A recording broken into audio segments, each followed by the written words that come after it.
Today I want to make a perimeter, and I don't have the farms at the moment to make a whole world eater, which I would normally do.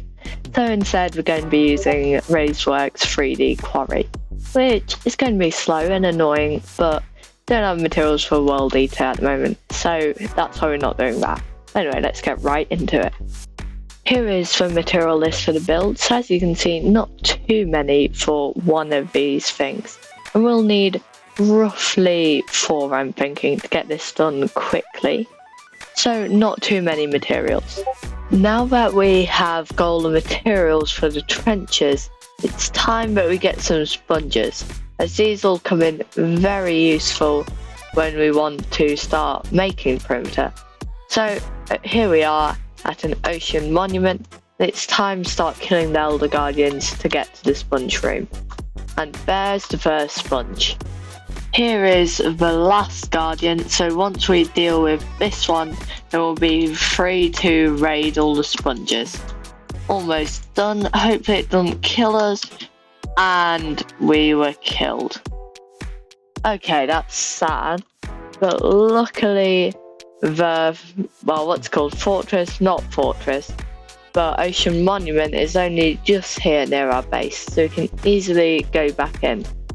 And now we don't actually have mining fatigue, so it should be pretty easy to get all the sponges now. Unfortunately, that ocean monument didn't have any sponges, so I guess it's off to find another ocean monument that actually has some.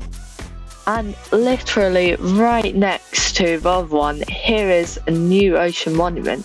That's pretty cool. Looks as if someone's already been here. Unless just magma blocks or something. But anyway, let's hope this one has sponges this time. Here is the sponge room, and luckily this one does actually have a sponge room, so we can get about half a stack of sponges from here. And then we'll have to go to the next one. Let's see. Yeah, about half a stack. So let's see if there are any more sponge rooms in here. It does have another sponge room, so that means we can get roughly a stack and a half of sponges, which will be pretty good. Roughly nearer to a stack. Somewhere in between there. So a stack and 6, yeah. That's a good amount to get started with, but I would like a little bit more. So I'll see if anyone else on the server has any later on. Now we just need to start by drying out these sponges, because when they're wet they won't really absorb any water, so they're basically useless for us. Now we just need to place them all in nether where they'll dry out. And now we can come in with our efficiency hoe and mine them all up very quickly. There we go.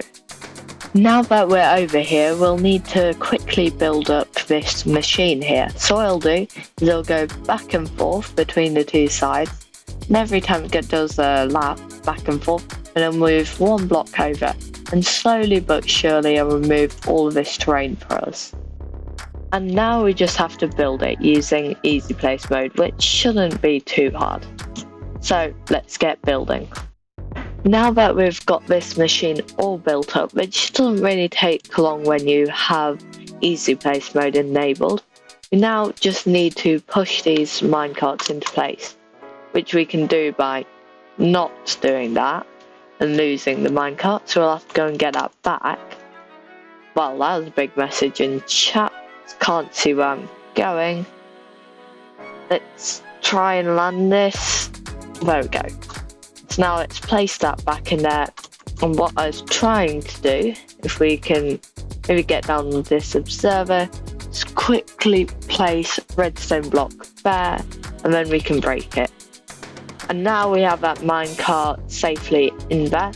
So this duper should be primed and ready to go. After building up the machine, we now have it running. So it started making perimeter here. So as you can see, it goes back and forth, removing all the terrain. It does leave a few blocks like this. These would probably get removed, but like every now and again you have to remove a few floating blocks. And also you have to remove the water. But other than that, it's very easy to use. And it leaves these things at the end which shift it one over, and it sends it back across. Anyway, we'll have to run this machine quite a bit to get this perimeter done. I have now added in a second one of these machines so we can go at roughly double the speed. So at the rate we've been going, it's taken about maybe an hour to get all of this done.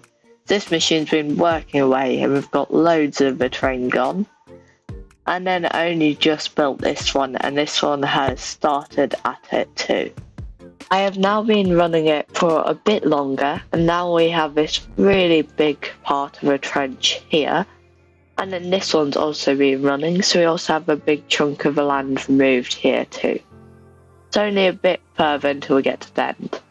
But first I'll have to move all this water over here. After a lot of AFKing and waiting for the machines to run, we now almost have a full layer of the perimeter done.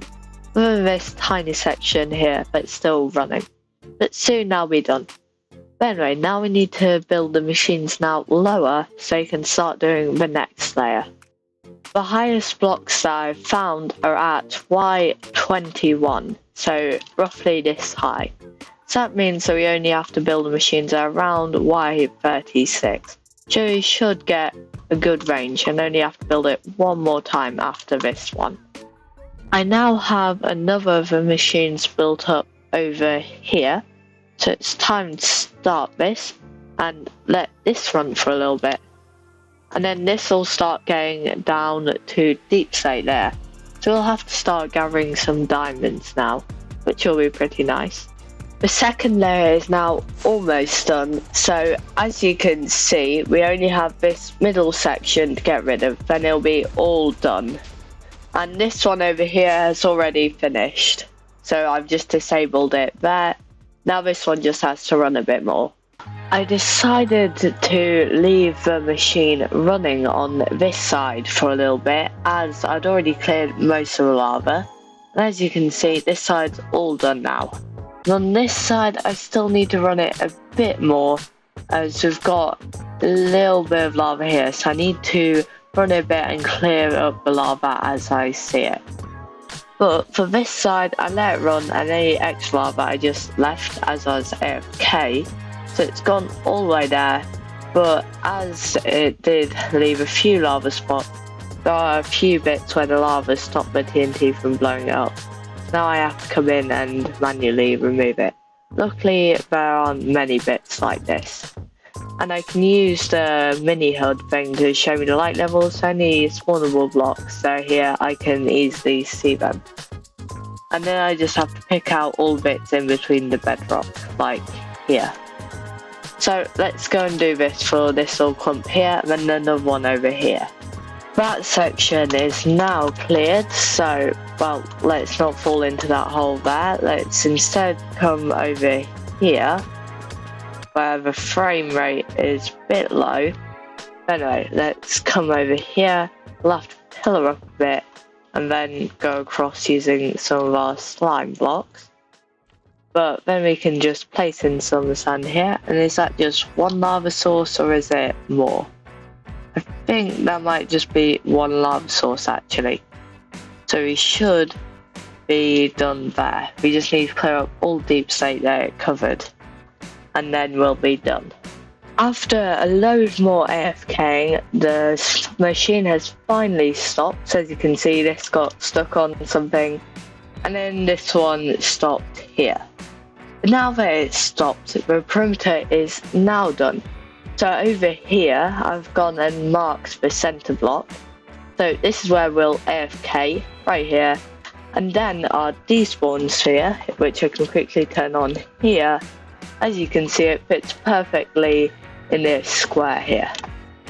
So now we can build something like a mob farm in here. And now I think that's going to be the end of this episode. And this took about a month to complete. Well, actually probably around nearer to 2 months. So if you have enjoyed this, please consider subscribing. And also, I need suggestions on what to actually build in this perimeter. As, well, we've got this big hole, but what should we actually do with it? And I'm not accepting things like raid farms, as we've already got one, and they're a bit boring, quite honestly. So just any suggestion that'd fit in this perimeter. And this is the first one, so I'd like to make it something good looking so we can decorate it and stuff. But anyway, thanks for watching and goodbye.